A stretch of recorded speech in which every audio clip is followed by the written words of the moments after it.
اور یاد کرو جب کہ ہم نے کہا تھا فرشتوں سے کہ جھک جاؤ سجدہ کرو آدم کو، فسجدوا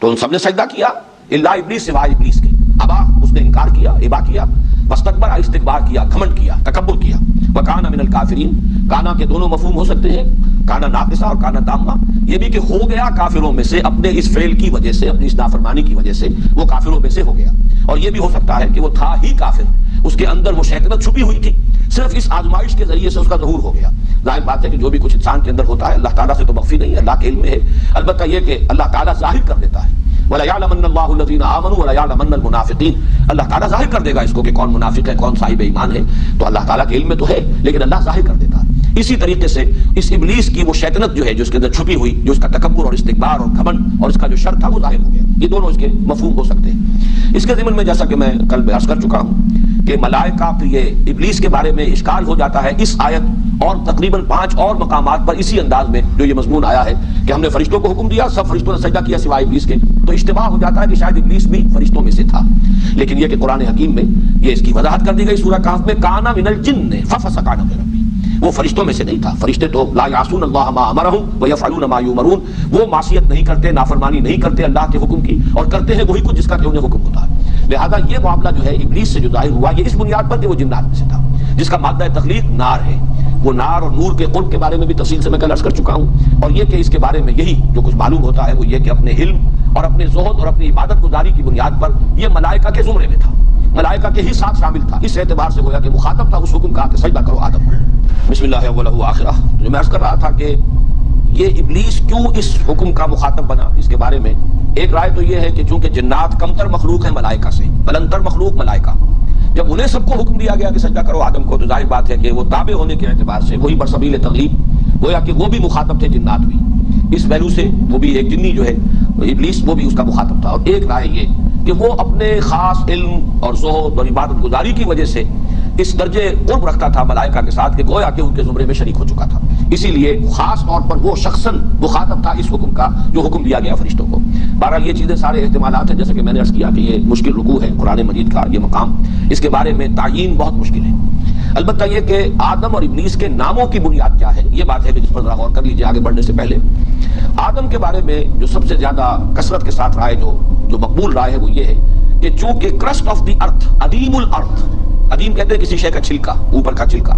تو یہ جو کرسٹ آف دی ارتھ ہے یہ زمین کا، ہمارے اس پلینٹ کا چھلکا ہے، چونکہ اس سے اس کی پیدائش ہوئی ہے زمین سے، اس لیے آدم کہے گئے کہ عظیم الارض جو ہے اس سے ان کا وہ اس کا مادہ تخلیق ہے۔ باقی ایک یہ بھی کہا گیا ہے کہ ان کا رنگ جو ہے سرخی مائل گندمی رنگ، تو اس کے لیے بھی یہ لفظ عربی زبان میں یہی مادہ مستعمل ہے۔ اور ایک تیسری رائے یہ ہے کہ یہ جو مادہ آتا ہے الف دال میم کا، یہ مخالطت، ملنا جلنا، آپس میں کس چیزوں کا باہم جو ہے مختلط ہو جانا، اس کے لیے یہ لفظ مستعمل ہے، مل جانا۔ تو جیسے کہ موانست انسان کے لیے بھی یہ آپس میں مانوس ہو جانا، موانست یہ انسان کے لیے ایک لفظ کی بنیاد ہے کہ انسان کو انسان اس لیے کہا جاتا ہے کہ باہم ایک دوسرے سے مانوس ہو جاتے ہیں۔ اسی طریقے سے یہ لفظ اسمانی میں بھی چونکہ عربی زبان میں مستعمل ہے، چنانچہ ایک حدیث بھی ہے کہ ایک صحابی نے کہیں تذکرہ کیا کہ میرا فلاں جگہ رشتہ ہوا ہے، میں وہاں شادی کر رہا ہوں، تو آپ نے فرمایا لو نظرت الیہا فانہ احری ان یؤدم بینکما، کیا اچھا ہوتا کہ تم ایک نظر اسے دیکھ لیتے، اس لیے کہ اس سے زیادہ توقع ہے کہ تمہارے مابین موافقت جو ہے اور محبت پیدا ہو جائے اور تم آپس میں زیادہ گھل مل سکو۔ اس معنی میں یہ لفظ مستعمل ہوا یؤدم بینکما، تو اس لیے شاید آدم کو آدم اس لیے کہا گیا، جو آپ انگریزی میں کہتے ہیں گریگوریس اینیمل ہے، انسان مل جل کر رہنے والا متمدن حیوان ہے۔ ابلیس کے لیے یہ لفظ جیسا کہ میں نے پہلے عرض کیا تھا یہ صفاتی نام ہے، اس کا اصل نام کیا ہے اس میں علم اس کا قرآن مجید میں نہیں آیا، بعض روایات میں عزازیل نام اس کا آیا ہے، قرآن میں کہیں نہیں۔ ابلیس جو ہے یہ بھی اس کا صفاتی نام ہے۔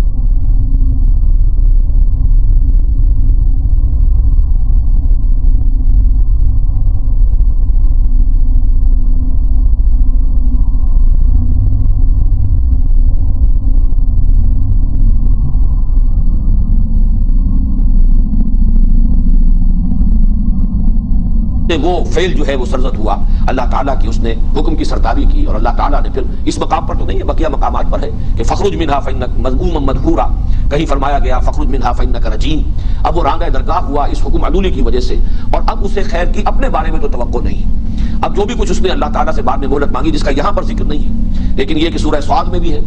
کہ جب اسے اللہ تعالیٰ کی طرف سے یہ حکم دیا گیا، اس کے مردود ہونے کا اعلان کیا گیا، تو پھر اس نے کہا کہ قال رب فانظرنی الی یوم یبعثون قال فانک من المنظرین الی یوم الوقت المعلوم۔ یہ 3 آیات جو کہ تو سورہ ہجر میں بھی آئی ہے یہ دو مقامات پر کہ اس نے مہلت طلب کی کہ پروردگار میں اس بات کو ثابت کر دوں گا کہ یہ آدم کی ذریت اس کی اکثریت تیری شکر گزار نہیں ہوگی بلکہ میں ان کو گمراہ کروں گا. اس نے جو چیلنج بھی دیا ہے یہ مختلف مقامات پر, لیکن چونکہ جیسا کہ میں عرض کر چکا ہوں قرآن مجید کے وہ حصے نازل تو ہو چکے تھے پہلے اس مقام سے جو ہم پڑھ رہے ہیں, وہ تو چونکہ مکی صورتیں ہیں, سورہ صاد بھی, طٰہٰ بھی, سورہ کہف بھی, سورہ بنی اسرائیل بھی, سورہ ہجر بھی, سورہ اعراف بھی, یہ 6 مقامات ہیں جن پر کہ یہ واقعہ آیا ہے. یہاں تو صرف ایک آیت میں اس کا لب لباب, اس لیے کہ اس معلوم ہو جائے کہ انسان کا دشمن ازلی جو ہے وہ یہ ابلیس ہے. اس ابلیس کی ذریت بھی اور بھی جنات میں سے جو اس کی پیروی کریں اور انسانوں میں سے جو اس کے پیروکار بن جائیں, اس کے حلقہ بگوش بن جائیں, یہ شیاطین جن و انس, یہ ہے کہ جو یہاں پر شر کے پھیلانے کی ایجنسی ہے, یہ ہے کہ جو دنیا کے اندر لوگوں کو گمراہ کرنے کا جنہوں نے اپنا فرض منصب ہی اس کو بنا دیا ہے. اس لیے اس حقیقت کو بیان کر دیا گیا. اور اس میں قرآن مجید میں دوسرے مقامات پر بھی ہے کہ تکبر, یہاں تو صرف ایک لفظ آیا ہے ابا, اس نے انکار کیا, واستکبر اور استکبار کیا, لیکن دوسرے مقامات پر ہے انا خیر منہ خلقتنی من نار وخلقتہ من طین اسجد لمن خلقت طینا, کیا میں اس کو سجدہ کروں جسے تو نے بنایا ہے مٹی سے, گارے سے.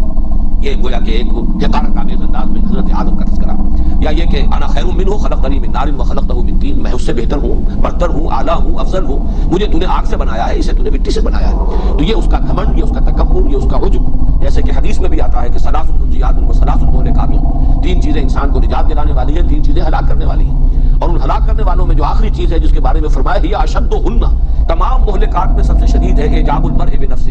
انسان کے اندر گھمنڈ پیدا ہو جائے, اپنی برتری کا احساس پیدا ہو جائے, تو یہ اس کو ہلاک کرنے کے اندر سب سے زیادہ مؤثر شے جو ہے اس کی تباہی اور بربادی کی سب سے بڑی وجہ یہ اعجاب ہے. تو اس نے انا خیر منہ اپنی برتری کا احساس کیا, اور اسی گھمنڈ کی وجہ سے, تکبر کی وجہ سے اس درجے اس میں یہ سرکشی پیدا ہوئی کہ اللہ تعالیٰ کے حکم سے سرتابی کی اور انکار کر دیا سجدہ کرنے کو حضرت آدم سے. اب یہاں پہ اصل بات جو سمجھنے کی جو میں نے عرض کیا تھا کہ ان کی جو تعویل ہے, لا یعلم تعویلہ الا اللہ, ان کے واقعات کیسے ہوئے, کس طرح ظہور پذیر ہوئے, یہ تصور تو ہم نہیں کر سکتے کہ کوئی بہت بڑی جگہ ہو اور وہاں تمام فرشتے جمع ہوں اور حضرت آدم بھی ہو اور معاذ اللہ تعالیٰ بھی سب کے سامنے کہیں اس محفل میں صدارت فرما رہے ہو اور پھر وہاں حکم دیا گیا ہو کہ سجدہ کرو آدم کو. یہ تو کچھ عالم غیب کی باتیں ہیں. یہ بھی ہم یقین سے نہیں کہہ سکتے کہ حضرت آدم کو بھی یہ معلوم ہوا یا نہیں ہوا کہ مجھے سجدہ کرایا گیا ہے, اس لیے کہ بعد میں جو ان سے خطا ہوئی ہے اس سے, اور اس کے بارے میں جو ابلیس نے جس طریقے سے انہیں ورغلایا ہے کہ یہ تمہیں جو روکا گیا ہے اس درخت کا پھل کھانے سے, وہ اس لیے کہ کہیں تم فرشتے نہ بن جاؤ,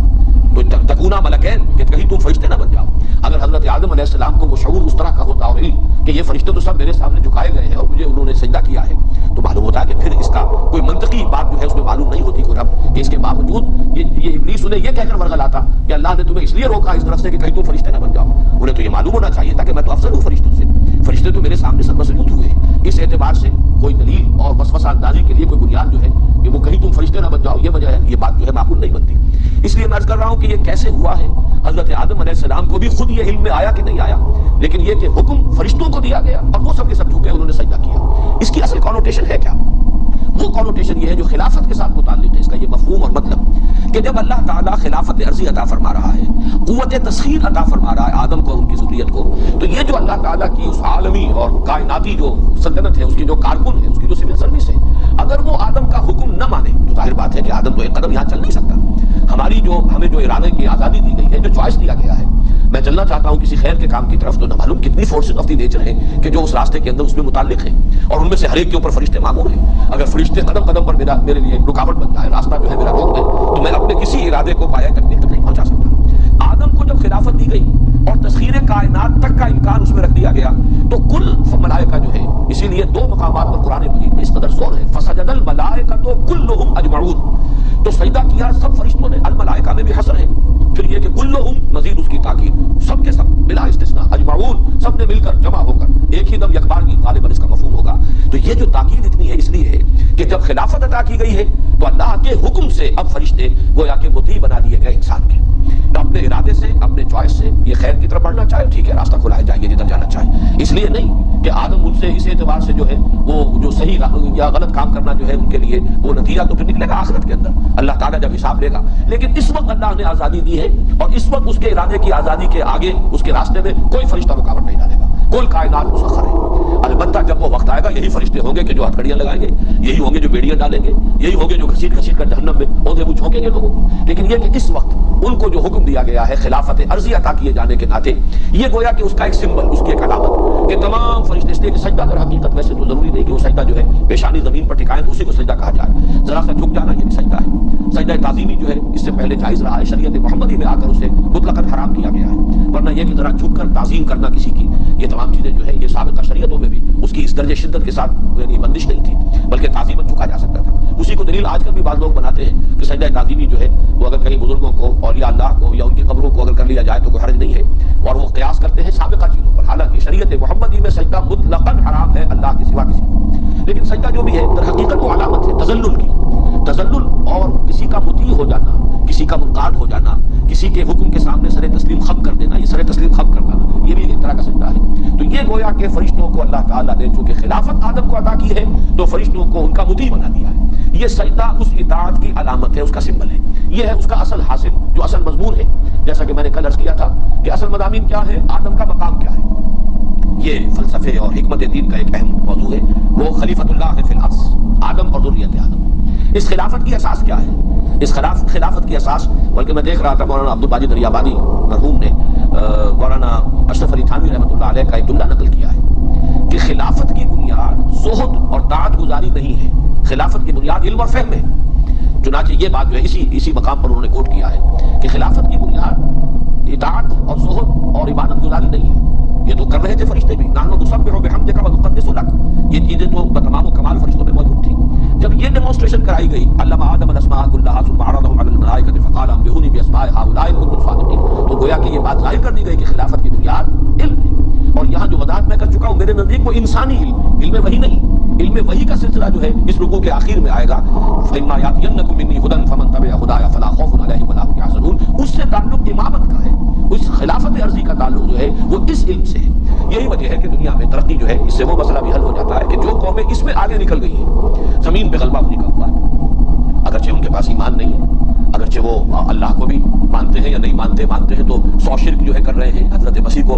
خدا کا بیٹا بنایا ہوا ہے، شریعت کو پس پش ڈالا ہوا ہے، شریعت گمراہی میں ہے، اخلاقی پستی کے اندر مبتلا ہے، یہ سب کچھ ہے، لیکن ان کے پاس زمین کا اختیار ہے، زمین کی قوت ہے، اقتدار ان کو دیا گیا ہے۔ تو معلوم ہوا کہ اصل شے جو ہے اس زمین کی خلافت جو ہے اس کا تعلق اس ہدایت سے نہیں، اس کا تعلق اس علم سے ہے جو علم الاسماء کی بنیاد پر ہے اور جو حضرت آدم کو اور ان کی ذریت کو گویا کہ بالقوہ عطا کر دیا گیا تھا۔ تیسری بات جو ان آیات میں آئی وہ یہ کہ اس خلافت کا منطقی نتیجہ تھا کہ تمام فرشتے، یہ کارکنان قضاء و قدر جو ہے، جن کی تعداد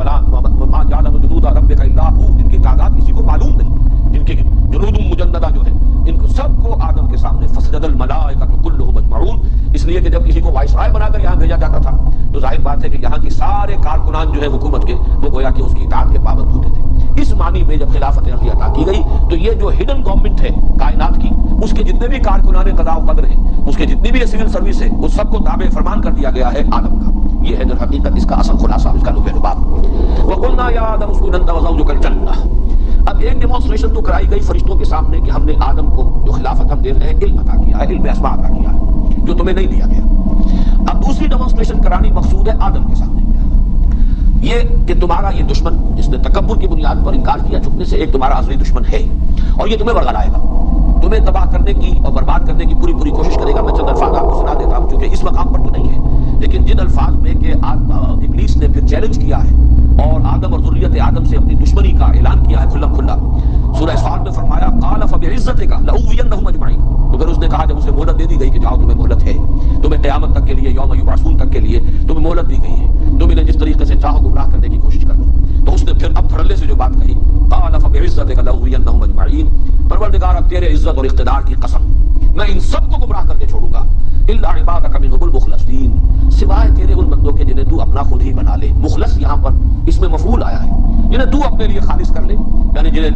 جن پر کوئی خصوصی کرم تیرا ہو، تیری نگاہ کرم ہو جن پر خصوصی، تیری عنایت خصوصی جن کے شامل حال ہو جائے، ان کا معاملہ مستثنیٰ ہوگا، باقی میں ان سب کو اغوا کر کے چھوڑوں گا۔ سورہ بنی اسرائیل میں بھی اس نے یہ جو کہا تھا جب سجدے کا حکم دیا گیا، جو الفاظ اس کے نقل ہوئے قال ارأيتك هذا الذي كرمت علي لئن اخرتني الى يوم القيامة لاحترقن ذريته الا قليلا،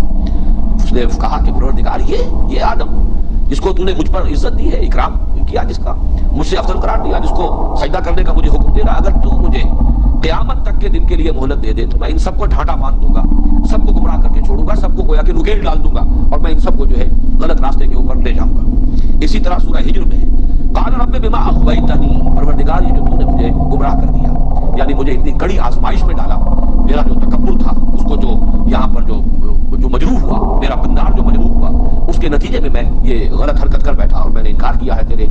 حکم کو ماننے سے، تو گویا کہ تو نے مجھے گمراہ کیا۔ رب بما اغویتنی لأزینن لهم فی الارض ولأغوینہم اجمعین الا عبادک منهم المخلصین، کوئی الفاظ یہاں بھی آئے۔ تو اب یہ کہ میں ان کے لیے زمین کے اندر جو مختلف چیزیں ہیں ان کو بڑا مزین کر دوں گا، اسی میں یہ مشغول ہو جائیں گے، اسی کی محبت میں گرفتار ہو جائیں گے، بال و اسباب دنیاوی ان کا مقصود و مطلوب ہو جائے گی، اس کے لیے گردن ایک دوسرے کی کاٹیں گے، خون بہائیں گے، وہی ان کا مقصود و مطلوب ہوگا، اور یہ کہ یہ میں ان سب کو گمراہ کر کے چھوڑوں گا سوائے تیرے ان بندوں کے جنہیں تو اپنے لیے خالص کر لے۔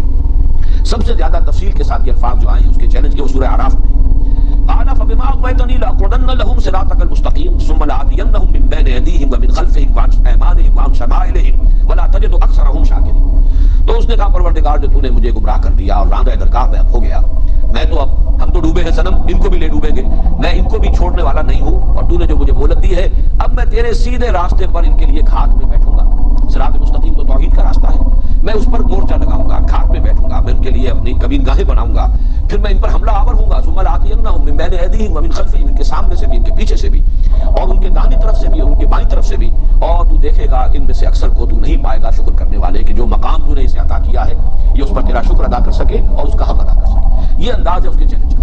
لیکن یہ کہ اب حضرت آدم کو متنبع کرنے کے لیے کہ یہ تمہارا دشمن ازلی ہے اور اس کو تم پہچان لو، ایک تجربہ کرایا جا رہا ہے۔ وَقُلْنَا يَا آدَمُ اسْكُنْ أَنْتَ وَزَوْجُكَ الْجَنَّةَ، اور ہم نے کہا کہ اے آدم تم اور تمہاری بیوی اب رہو جنت میں۔ یہ جنت کون سی جنت ہے اس میں اختلاف ہے۔ ایک تو ظاہر بات ہے کہ وہ جنت الخلد جو ہے جس میں داخل ہونے کے بعد پھر نکالا نہیں جائے گا کسی کو، یہ گمان غالب یہ ہوتا ہے یہ وہ جنت نہیں، البتہ کوئی آزمائشی جنت، کوئی ایسی جگہ کہ جہاں پر کہ عارضی ایک ڈیمانسٹریشن ہی کے لیے حضرت آدم اور حوا کو رکھا گیا ہے۔ اور جیسا کہ میں عرض کر چکا ہوں بائبل کے جو بھی مرتبین ہیں، جب بھی یہ بائبل جو سفر پیدائش جو ہے دی بک آف جینیسس جب مرتب ہوئی ہے اور اس میں چونکہ اصل بائبل تو گم ہو گئی تھی تقریباً 7ویں صدی قبل مسیح میں یا 6ویں صدی قبل مسیح میں اصل بائبل اصل تورات گم ہو گئی، بعد میں مرتب کی گئی ہے۔ تو اب جو بائبل ہے اس میں جو تصور دیا جا رہا ہے کہ وہ کہ زمین ہی پر کہیں یہ جنت تھی کسی بلند مقام پر، بلکہ یہ کہ وہ لوکیٹ کرتے ہیں اپنے اندازے سے جو اہل علم ہے بائبل کے جاننے والے تورات کے ماہرین کہ یہ جو علاقہ کردستان کہلاتا ہے، یہ پہاڑی علاقہ، یہیں پر کوئی جگہ تھی جہاں کسی بلند مقام پر بس وہ ساری آسائشیں اور ساری چیزیں ضرورتیں ہر طرح کا عیش و آرام جو ہے انسان کو مہیا تھا، اور وہاں تھے در حقیقت حضرت آدم اور حضرت حوا۔ یہ ان کی ایک رائے ہے۔ جیسا کہ میں نے عرض کیا اس میں بہرحال احتمالات کا تو امکان موجود ہے کہ مختلف احتمالات ہیں، لیکن یہ کہ تیقن کے ساتھ کچھ کہنا ہمارے لیے ممکن نہیں۔ یہاں سے بھی جو نتیجہ اخذ کرنا ہے وہ یہ ہے کہ ایک آزمائشی طور پر ایک ڈیمانسٹریشن کے لیے کہ معلوم ہو جائے آدم کو کہ یہ میرا دشمن جو ہے ابلیس یہ کس کس طور سے مجھے بدلا سکتا ہے، کس کس طرح کے ہیلے اور حربے اختیار کر سکتا ہے، کیسے کیسے وسوسے جو ہے میرے دل میں ڈال سکتا ہے، اور مجھے اللہ تعالیٰ کے اس صراط مستقیم سے، توحید سے اور اطاعت خداوندی کے راستے سے منحرف کر سکتا ہے۔ صرف اس کا ایک تجربہ کرانا مقصود ہے۔ اب چاہے وہ تصور ہو کہ یہ تخلیق آدم کے سارے مراحل کہیں آسمانوں میں طے پائے ہیں پھر عبود ہوا ہے، چاہے وہ تصور ہو کہ زمین ہی پر یہ سارے مراحل طے پائے ہیں، اس اعتبار سے وہ جنت جو ہے وہ بھی کہیں جنت عرضی کسی جگہ پر کوئی اونچا مقام، اور جنت کا لفظ جو ہے صرف جنت، ظاہر بات ہے کہ اس میں احتمالات جو ہے تمام کے تمام موجود ہیں۔ وَكُلَا مِنْهَا رَغَدًا حَيْثُ شِئْتُمَا، اور کھاؤ تم دونوں اس میں سے بافراغت، جہاں سے چاہو، جو چاہو کھاؤ، تمام پھل تمام میوے تمہارے لیے مباح ہیں، جہاں سے چاہو ان سے تم استفادہ کرو۔ وَلَا تَقْرَبَا هَٰذِهِ الشَّجَرَةَ فَتَكُونَا مِنَ الظَّالِمِينَ، لیکن مت قریب پھٹکنا، مت قریب جانا اس درخت کے، تو تم ہو جاؤ گے ظالموں میں سے، حد سے تجاوز کرنے والے، ظلم کرنے والے، اللہ کے حکم سے انحراف کرنے والے، تم ظالموں میں سے ہو جاؤ گے اگر تم نے اس درخت کا پھل کھایا۔ یہ جو جنت کے اندر جس طریقے سے حضرت آدم کو رکھا گیا اس کی جو کیفیات بیان ہوتی ہیں، یہ خاص طور پر سورہ طٰہٰ میں الفاظ آئے ہیں، ان لک لا تجوع فیہا ولا تعریٰ، اے آدم تمہارے لیے یہاں اس جنت میں جس میں ہم تمہیں رکھ رہے ہیں تمہیں یہ کیفیات حاصل رہیں گی کہ نہ تمہیں بھوک ستائے گی، بھوک لگے گی نہیں، ولا تعریٰ، نہ عریانی لاحق ہوگی، وانک لا تظمأ فیہا ولا تضحیٰ، اور نہ تمہیں اس میں پیاس کی شدت محسوس ہوگی، پیاس کا احساس ہوگا، نہ ہی کہیں دھوپ کی کیفیت جو ہے دھوپ کے ستانے کی اور گرمی اور اس کی حدت اور تمازن کا کوئی احساس ہوگا۔ یہ الفاظ ہیں کہ جن میں تعبیر کی گئی ہے اس جنت کی کیفیت کی جس میں حضرت آدم علیہ السلام کو حضرت حوا سلام علیہا کو رکھا گیا ہے۔ باقی کسی اور جگہ پر اس کی کوئی اور تفصیل نہیں ہے، اس کا جو اس سے تعلق ہے وہ میں بھی بعد میں بیان کروں گا۔ باقی رہ گیا یہ سوال کہ وہ درخت کون سا تھا، اس کی قرآن مجید نے قطعاً کہیں کوئی اس کی وضاحت نہیں کی، بلکہ صاف نظر آ رہا ہے کہ اس بحث سے قرآن مجید نے گویا کہ اعراض کیا ہے، ہذہ الشجرہ، گویا کہ اشارہ کر کے بتا دیا ہے کہ یہ درخت، بس اس سے زیادہ کوئی وضاحت نہیں کی ہے۔ اسپیکولیشن مختلف کی گئی، چنانچہ بائبل کے جو مرتبین ہیں انہوں نے اسے ٹری آف نالج قرار دیا، یہ علم مجید کے اعتبار سے تو نفی ہو جائے گی. علم تو آدم کو دیا گیا ہے, تو ٹری آف نالج کو فاربیڈن قرار دینا اور اسے ان کے لیے ممنوع, شجر ممنوع قرار دینا, گویا کہ قرآن مجید کے ساتھ اس کی قطعاً کوئی مطابقت نہیں ہے. البتہ کچھ اور خیالات ایسے ہیں کہ خاص طور پر میں یہاں تذکرہ کر رہا ہوں شاہ عبد القادر دہلوی رحمۃ اللہ علیہ کا, صاحب موضوع القرآن. انہوں نے کچھ تصور یہ ظاہر کیا ہے کہ اس درخت کا پھل کھانے سے پہلے تک جنت میں جو کیفیت تھی کہ کوئی حوائج انسانیہ جو ہے وہ حضرت آدم کو, حضرت حوا کو لائق نہیں تھے. یہ جو حوائج انسانیہ ہیں, یعنی کھانا پینا نہیں ہے, نہ بھوک لگے گی نہ کھائیں گے, نہ پیاس لگے گی نہ پیئیں گے. ظاہر بات ہے کہ پھر بول و براز کا سارا مسئلہ جو ہے وہ تو متعلق ہے کھانے پینے سے. گویا کہ ان کے ساتھ ابھی یہ کیفیت وہاں نہیں تھی. انک لا تجوع فیہا ولا تعری وانک لا تظمأ وانک لا تظمأ فیہا ولا تضحی. اب اس سے استدلال جو ہے خاصا میں سمجھتا ہوں کہ قوی بنتا ہے کہ بھوک نہیں لگے گی. اس کا ایک مفہوم یہ بھی لیا گیا کہ ہر شے اتنی آسانی سے دستیاب ہوگی کہ جہاں بھوک لگے گی کھا لو گے تو بھوک کا کبھی کوئی تمہیں تجربہ نہیں ہوگا. لیکن شاہ عبد القادر کا کہنا یہ ہے کہ وہ جنت, اب اس میں یہ بھی ہو سکتا ہے کہ حضرت آدم علیہ السلام اگر تو وہ مانا جائے کہ زمین ہی پر کوئی ایولیوشن کے ذریعے سے وہ ترقی پا کر وہاں آئے ہیں, تو ظاہر بات ہے کھانا پینا بول و براز وہ تو گویا کہ ابتدا سے ان کے ساتھ تھا. ہو سکتا ہے کہ اگر اس تصور کو مانا جائے کسی درجے میں کہ کوئی عارضی دور ان پر ایسا طاری کیا گیا ہے, ایک آپ اس کو ایک رویا بھی کہہ سکتے ہیں, ایک طویل خواب کی شکل بھی کہہ سکتے ہیں. تجربہ کرانا مقصود ہے صرف یہ کہ تمہارا یہ دشمن تمہیں اس طور سے گمراہ کر سکتا ہے. اور اگر یہ وہی جنت ہے, کوئی آسمانی جنت ہے جس میں رکھا گیا ہے اور اس میں حضرت آدم علیہ السلام اور حضرت حوا کی تخلیق اس طور سے ہوئی ہے کہ وہی بنائے گئے ہیں, اس خاک کے پتلے کو بنا کر اسی طریقے سے اس میں پھونک ماری گئی ہے, جیسے میں کل بیان کر چکا ہوں, وہ چیز بھی قرآن مجید کے بیان سے مطابقت کر رکھتی ہے. اور وہ اگر مفہوم سامنے رکھا جائے تو وہ بھی فٹ ہوتا ہے قرآن کے بیان میں. تو پھر یہ کہا جا سکتا ہے کہ جو شاہ عبد القادر کہہ رہے ہیں کہ اس وقت ابتدائی کوئی کیفیت ایسی ہو کہ ابھی حوائج ضروریہ, کھانا پینا, بول و براز, اسی طرح کوئی بھی شہوت کا جذبہ, کوئی جنسی کوئی عمل جو ہے وہ ابھی ان کے علم میں نہیں تھا, ان کے شعور میں نہیں تھا. لیکن یہ کہ اس درخت کا پھل کھانے کا نتیجہ یہ نکلا. اس لیے علامہ اقبال نے بھی اپنے لیکچرز میں تعبیر کیا ہے یہ استعاراتی انداز میں کہ شاید یہ پہلا سیکشول ایکٹ تھا جس کو کہ وہ درخت سے تعبیر کیا گیا ہے. اس لیے کہ شیطان نے جو اغوا کیا تھا وہ یہ بھی تھا کہ کہیں تم ہمیشہ رہنے والے نہ بن جاؤ. اور یہی در حقیقت تناسل جو ہے انسان کا, تبادل و تناسل, یہی ہے جو اس کے خلود کا ایک سبب بنتا ہے کہ نسل انسانی کو دوام حاصل ہو رہا ہے اسی تناسل اور تبادل کے ذریعے سے. بہرحال یہ مختلف آراء, مختلف خیالات ہیں, لیکن یہ کہ جو اصل لب لباب ہے وہ یہ ہے کہ صرف ایک آزمائشی اور ڈیمانسٹریشن کے لیے یہ متنبع کر دیا جائے کہ یہ تمہارا دشمن ہے جس سے تمہیں خبردار رہنا ہے. انہیں تجربہ کرایا گیا ہے. یہ تجربہ کہاں ہوا, اس تجربے کی تفصیلات کیا ہیں, زمین پر ہوا, آسمان پر ہوا,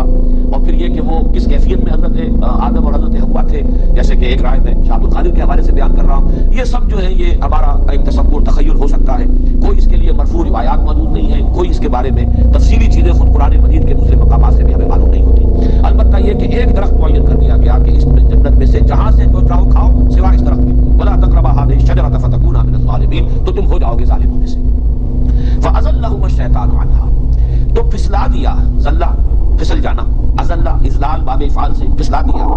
فأزلهما الشيطان عنها, شیطان نے ان دونوں کو آدم اور حوا کو پھسلا دیا اس سے. فأخرجهما مما كانا فيه, تو نکال دیا ان دونوں کے اس میں سے جس میں کہ وہ تھے. یہ الفاظ بھی بڑے ایسے مبہم رکھے گئے, مما كانا فيه, جس میں وہ تھے. اس سے مراد ابھی وہ جنت نہیں ہے بلکہ اس جنت کی جو کیفیت ہے اس کی طرف اشارہ کیا جا رہا ہے. یہ انداز قرآن مجید وہی استعمال کرتا ہے جہاں کے تفاصیل یا تو فہم انسانی کی گرفت سے ماورا ہو, جیسے کہ جو معراج کا تذکرہ آیا ہے کہ جب کہ ڈھانپے ہوئے تھا اس بیری کے درخت کو, اس یکش سدرۃ ما یغشا, جب کہ ڈھانپے ہوئے تھا اس بیری کو جو ڈھانپے ہوئے تھا. اب وہ کیا تھا یہ تمہارے فہم سے ماورا ہے, لہذا اس کی کوئی تفصیل یہاں نہیں کی جا رہی, بس ڈھانپے ہوئے تھا جو ڈھانپے ہوئے تھا. لقد رأى من آیات ربہ الکبریٰ, اس وقت ہم نبی نے صلی اللہ علیہ وسلم اپنے رب کی عظیم آیات کا مشاہدہ کیا. لیکن یہ انداز بھی یہاں پر ہے, اخرجہما مما کانا فیہ, انہیں نکلوا دیا ان دونوں کو اس کیفیت میں سے, اس حالت میں سے جس میں وہ تھے. اب اس کی تعبیر جو ہے اگر سورہ طٰہٰ کے اس مقام کے حوالے سے کی جائے تو وہ بات شاہ عبد القادر صاحب کی جو ہے اس کے ساتھ جو ہے مربوط ہو جائے گی. اور وہ یہ کہ انہیں اب بھوک لگنی شروع ہوئی جو کہ پہلے نہیں تھی,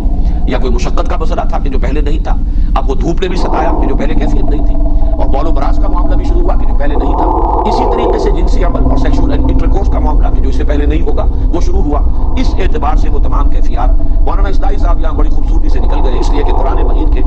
دو مقامات پر یہ آتا ہے کہ اس درخت کا پھل کھانے کا جو نتیجہ نکلا وہ یہ تھا, فَبَدَتْ لَهُمَا سَوْآتُهُمَا وَطَفِقَا يَخْصِفَانِ عَلَيْهِمَا مِن وَرَقِ النَّخْلِ, ظاہر ہو گئے ان کے لیے ان کی شرمگاہیں یا ان کے جو بھی اعضائے جنسی کہیے یا براز بھی انہی سے متعلق ہے, سوآتُهُمَا, تو یہ دونوں ان پر کھل گئے, ظاہر ہو گئے. اور پھر وہ گانٹنے لگے اپنے اوپر اپنے شرمگاہوں کو ڈھانپنے کے لیے. انہوں نے درختوں کے پتے جو ہیں من ورق الجنہ, جنت کے درختوں کے پتوں کو گانٹ کر اپنے لیے لباس بنایا. اب اس میں تعبیر کیا ہوئی ہے، اس درخت کی کیا وہ تاثیر تھی، آیا پہلے ننگے تھے؟ ایک خیال یہ ہے کہ جو بائبل کے مرتبین نے دیا ہے کہ ننگے تھے، لیکن انہیں اپنے ننگے ہونے کا احساس نہیں تھا، کیونکہ ابھی ٹری آف نالج سے انہوں نے نہیں کھایا تھا، شعور ابھی انہیں حاصل نہیں ہوا تھا، گویا کہ ان کا اپنا بھی ایک فلسفہ ہے جو ارتقاء کا، اس کے اعتبار سے ابھی وہ حیوانیت کی سطح سے نکلے ہی تھے، ابھی ان کے اندر کوئی اپنے سطر کا اور اس کے بارے میں کوئی شرم کا احساس جو ہے پیدا نہیں ہوا تھا۔ اس وجہ سے جیسے ہی وہ کھایا انہوں نے تو ان کو احساس ہوا، شعور پیدا ہو گیا اپنے سطر کا اور اپنی شرمگاہوں کا انہیں احساس ہوا، تو انہوں نے پھر پتے جو ہے ان کو گانٹ کر اور اپنے لیے لباس اور سطر کا بندوبست کرنا شروع کیا۔ قرآن کے الفاظ میں یہ فبدت لہما سوآتہما، ظاہر ہو گئے، کھل گئے ان پر، منکشف ہو گئے ان پر ان کی شرمگاہیں، فطفقا یخصفان علیہما من ورق الجنہ، اب وہ بلکہ بائبل کے مرتبین نے تو فگ ٹری کہا ہے اسے، اور چونکہ وہ علاقہ جس میں ان کا یہ خیال ہے کہ آزمائشی جنت تھی جہاں پہ کہ حضرت آدم اور حضرت حوا تھے، اس کے بارے میں یہ کہ اس علاقے میں یہ انجیر کے درخت بہت ہے، وہ تین و زیتون، تین جو ہے تو تین وہ علاقہ جو ہے جبل تین اسی علاقے میں ہے، حضرت نوح علیہ السلام کا مسکن، ان کی قوم کا مسکن، اور جو وہاں پر جو سیلاب آیا وہ بھی ان کے جو محققین ہیں ان کے نزدیک وہی علاقہ ہے، نسل آدم کا آغاز وہیں سے ہوا ہے، تو وہ ان کے اپنے نظریات ہیں، لیکن یہ کہ وہ درخت کون سا تھا، یہاں ورق الجنہ کہا گیا ہے، اس باغ کے درختوں سے انہوں نے اپنے لیے لباس ان کو کاٹ کر آپس میں اور اپنے لیے اپنے شرمگاہوں کو، اپنے صدر کو چھپانے کی کوشش کی، یہ اس مقام پر نہیں ہے، یہاں مختصر ہے۔ فَأَخْرَجَهُمَا مِمَّا كَانَا فِيهِ، مولانا اشتائی کا میں تذکرہ کر رہا تھا کہ انہوں نے ایک لفظ بڑا لطیف سا استعمال کیا ہے اور یہاں سے گزر گئے عافیت کے ساتھ، کہ کوئی حلہ جنت تھا کہ جو ان سے سلب کر دیا گیا، اور پھر وہ چونکہ انہوں نے اللہ تعالیٰ کے حکم کی نافرمانی کی تھی، تو جو جنتی لباس جسے ہم نہیں سمجھ سکتے کہ وہ لباس کی حقیقت کیا تھی، وہ لباس کس نوعیت کا تھا جو ان کو عطا ہوا تھا، وہ ان سے لے لیا گیا، اور وہ یہ کہ ان پر اپنی شرمگاہیں کھل گئیں اور ان کو اپنی عریانی کا احساس ہوا۔ فَأَزَلَّهُمَا الشَّيْطَانُ عَنْهَا فَأَخْرَجَهُمَا مِمَّا كَانَا فِيهِ، یہ جو أَزَلَّهُمَا ہے اس کے لیے بھی میں آپ کو وہ حوالے دوسرے مقامات سے دے دیتا ہوں کہ وہ جو حضرت آدم کو، حضرت حوا کو جو پھسلایا، بہلایا یا ورغلایا، اس کے لیے سورہ طٰہٰ میں الفاظ آئے ہیں، فَوَسْوَسَ إِلَيْهِ الشَّيْطَانُ قَالَ يَا آدَمُ هَلْ أَدُلُّكَ عَلَىٰ شَجَرَةِ الْخُلْدِ وَمُلْكٍ لَا يَبْلَىٰ، تو وسوسہ اندازی کی آدم کے اندر شیطان نے۔ اب یہ لفظ نوٹ کرنے کے قابل ہے کہ یہ مکالمہ ہو رہا ہے یا یہ کہ وسوسہ ہے، تو اس میں لفظ وسوسہ استعمال کیا گیا، معلوم ہوتا ہے کہ یہ اس طریقے سے جیسے میں اور آپ بات کر رہے ہوں اور ہم ایک دوسرے سے کی گفتگو سن رہے ہوں بالمشافہ، وہ نہیں ہے، وسوسہ۔ فوسوس الیہ الشیطان، اور کہا یہ کہ یا آدم هل ادلک علی شجرۃ الخلد وملک لا یبلی، اے آدم کیا میں بتاؤں تجھے وہ درخت کہ جو خلد والا درخت ہے، ہمیشگی کا درخت ہے، اور ایسی حکومت عطا کرنے والا درخت ہے کہ جو کبھی بھی جس پر باسی پن طاری نہیں ہوگا، وہ حکومت، وہ شہنشاہی ہمیشہ تک متعدد رہے گی۔ اور دوسری جگہ پر آیا سورہ اعراف میں وقال ما نهاكما ربكما عن هذه الشجرة الا ان تكونا ملكين او تكونا من الخالدين، اس نے کہا ان سے آدم اور حوا سے کہ نہیں منع کیا ہے تمہیں اس درخت سے تمہارے رب نے مگر اس وجہ سے کہ کہیں تم نہ ہو جاؤ فرشتے، کہیں فرشتے نہ بن جاؤ، اور یہ کہ کہیں تم ہو جاؤ ہمیشہ رہنے والے، تمہیں خلد حاصل ہو جائے، دوام حاصل ہو جائے، بقائے دوام جو ہے وہ تمہیں حاصل ہو جائے۔ تو یہ وسوسہ اندازی ہے کہ جو شیطان نے کی ہے حضرت آدم اور حضرت حوا کو، جس کو جو کہا گیا ہے فَدَلَّاهُمَا بِغُرُورٍ، دھوکہ دے کر انہیں گویا کہ اس اللہ تعالیٰ کے حکم عدولی جو ہے اس پر آمادہ کر لیا گیا۔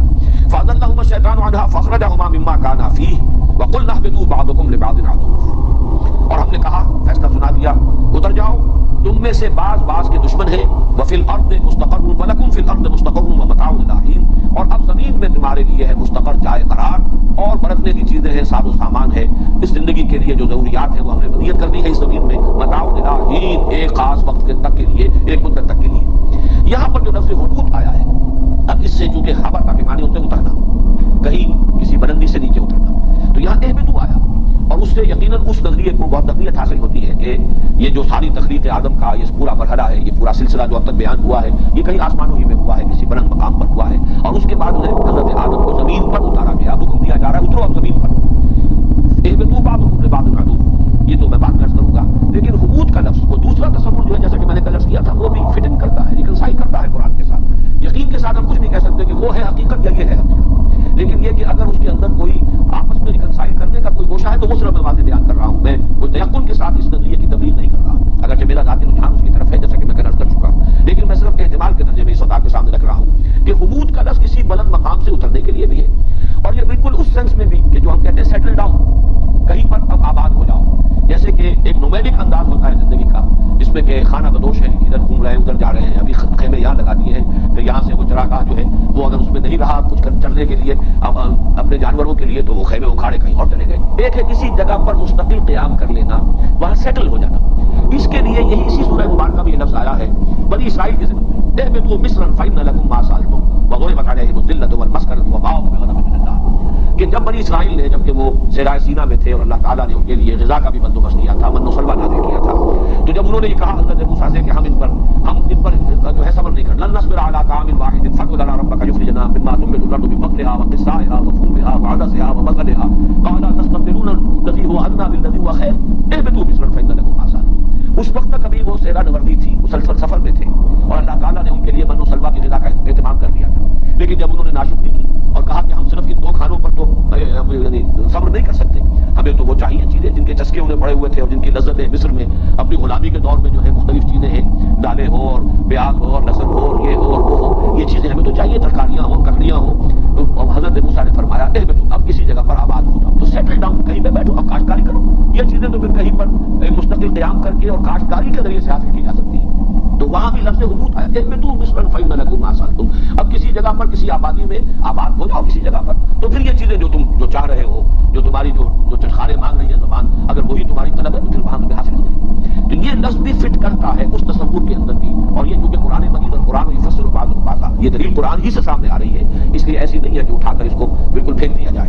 قلنا اهبطوا بعضكم لبعض عدو، تم ایک دوسرے کے دشمن ہوگے. اب یہ دشمنی وہ ہے جو ذریت آدم اور وہ ابلیس اور ابلیس کے جو بھی پیروکار ہیں، چاہے وہ جنات میں سے ہو، وہ تو گویا کہ ان میں چونکہ جنات میں نے عرض کیا تھا کہ شر کا پہلو غالب ہے، ان کا مادہ تخلیق آگ ہے جس میں وہ شوق، جو جوش خروش اور ایک حرارت، یہ چونکہ اور اس کے اندر گویا کہ نشوز کا مادہ جو ہے وہ ان کی اپنی فطرت میں زیادہ غالب ہے. اس لیے وہ جو ذریت ابلیس ہے یا جو بھی جنات میں سے اس کے پیروکار ہیں، وہ سب کے سب، اور ابلیس وہ شخص ہے، ابلیس وہ معین ابلیس، وہ عزازیل جس نے کہ قیامت تک کے لیے مہلت مانگی تھی، اسے مہلت دی گئی. قرآن مجید میں متعدد مقامات پر آیا کہ تجھے یہ مہلت دی جا رہی ہے، تمہاری یہ درخواست قبول کی گئی، گرانٹڈ، تمہیں یہ مہلت دی جا رہی ہے اور تم اپنی پوری جو بھی محنت کر سکتے ہو ذریت آدم کو گمراہ کرنے کی کر لو، تمہیں کھلی چھوٹ دی جا رہی ہے. لیکن ایک بات ہے جو سورہ بنی اسرائیل میں اور دوسرے مقامات میں بھی واضح کر دی گئی، ان عبادی لیس علیک علیہم سلطان، لیس لک علیہم سلطان، میرے بندوں پر تجھے کوئی اختیار حاصل نہیں ہوگا. ٹھیک ہے، تم اس کے لیے جو بھی مزین کرو، برائی کو خوشنما کر کے پیش کرو، وسوسہ اندازی کرو، جس طرح چاہو ورگلاؤ، لیکن کوئی اختیار تمہیں حاصل نہیں ہوگا. الا من اتبعک من الغاوین، سوائے ان کے کہ جو خود تیری پیروی کریں،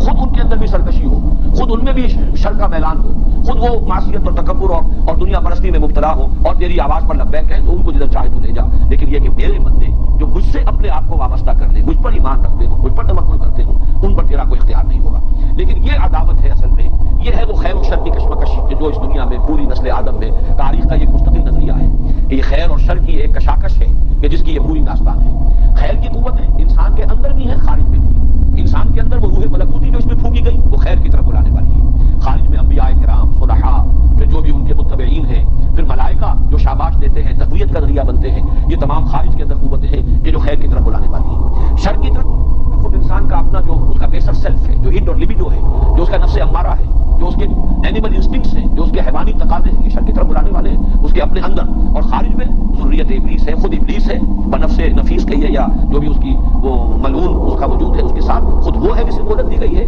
پھر اس کی ذریت ہے، اس کے مریدین ہے، انسانوں میں سے بھی اور جنات میں سے بھی. تو یہ کشاکش خیر و شر ہے، یہ ستیزہ کار رہا ہے ازل سے تا امروز. چراغ مصطفی سے شرار گلابی، ہمارے اپنے اندر بھی وہ خیر و شر کی کشمکش ہے، خارج میں بھی تمدن میں. تاریخ اصل میں در حقیقت انہی قوتوں کے باہمی کشاکش کا جو ہے وہ ایک اس کی داستان ہے. تو بعضکم لبعض عدو ولکم فی الارض مستقر ومتاع الی حین، اور زمین میں تمہارے لیے مستقر ہے، جائے قرار ہے، یہی تمہیں ٹھہرنا ہے، یہی آباد ہونا ہے، اور برتنے کا سامان ضروریات ساری زندگی کی ہم نے اس میں فراہم کر دی ہے ایک وقت مدت معینہ کے لیے. فتلقى آدم من ربہ کلمات فتاب علیہ،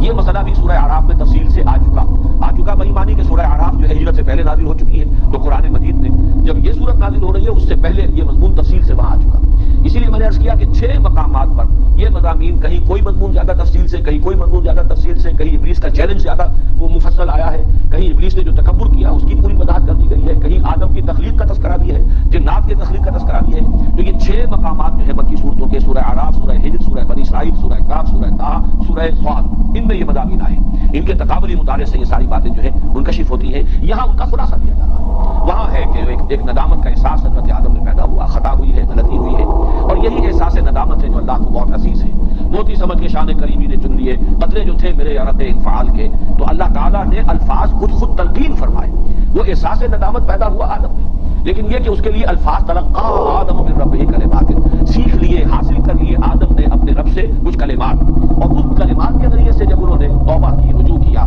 استغفار کیا، انا ظلمنا انفسنا ربنا ظلمنا انفسنا وان لم تغفر لنا وترحمنا لنکونن من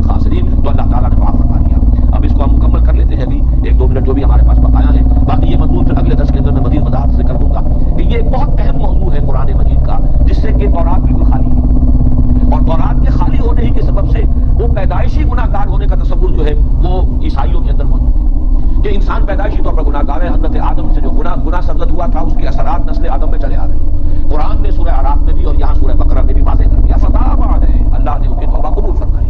اللہ اپنی تمام عنایتوں کے ساتھ ان کی طرف پھر متوجہ ہو گئے. تمام عنایتیں اور رحمتیں اور شفقتیں حضرت آدم کے شامل حال ہو گئی. انہوں نے اپنی خطا کا اقرار کیا, اعتراف کیا, توبہ کی, رجوع کیا, استغفار کیا. اللہ تعالیٰ نے ان کی توبہ کو قبول فرما لیا. اس کے بعد دہرایا ہے, یعنی جنت سے یا جو بھی آزمائشی جنت تھی یا وہ جنت خلد ہے یا جو بھی آسمانی جنت ہے اس سے نکالا جانا جو ہے وہ اس گناہ کی وجہ سے نہیں ہے. گناہ کی وجہ سے تو وہ کیفیت جو جنت میں ان کی تھی, انک لا تجوع فیہا ولا تعری وانک لا تظمأ فیہا ولا تضحا, اس کیفیت سے, یا جو عریانی نہیں تھی, کوئی جنتی لباس تھا جو دیا ہوا تھا, اس سے محرومی, وہ ہے کہ جو اس کا نتیجہ نکلا ہے. باقی جنت سے ان کا نکلنا, زمین پر ان کا آنا, یہ تو در حقیقت اس لیے ہے کہ پیدا ہی کیے گئے تھے, بنائے ہی گئے تھے, زمین کی خلافت ہی کے لیے تخلیق ہوئی ہے. اس اعتبار سے انہیں آنا تو ہے, اپنے اس جگہ کا چارج سنبھالنا ہے, اسی لیے دوہرا کر آیا. توبہ کی قبولیت کے بعد فرمایا جا رہا ہے قُلْنَا اهْبِطُوا مِنْهَا جَمِيعًا, اب اترو یہاں سے, جنت سے زمین جو بھی ہے, چاہے وہ زمین ہی پر کوئی اونچے مقام پر وہ جنت تھی جہاں سے انہیں اتارا گیا, یا یہ کہ کوئی آسمانی جنت تھی وہاں سے اتارا گیا, یہ دونوں احتمالات موجود ہیں. لیکن یہ کہ سب کے سب اترو, اب ظاہر بات ہے کہ وہ ابلیس بھی یہیں پر ہے, اسی زمین پر ہے, گھومتا ہے, پھرتا ہے, آگے ورگلاتا ہے, اس کی ذریت جو ہے وہ بھی یہی ہے, آدم کی نسل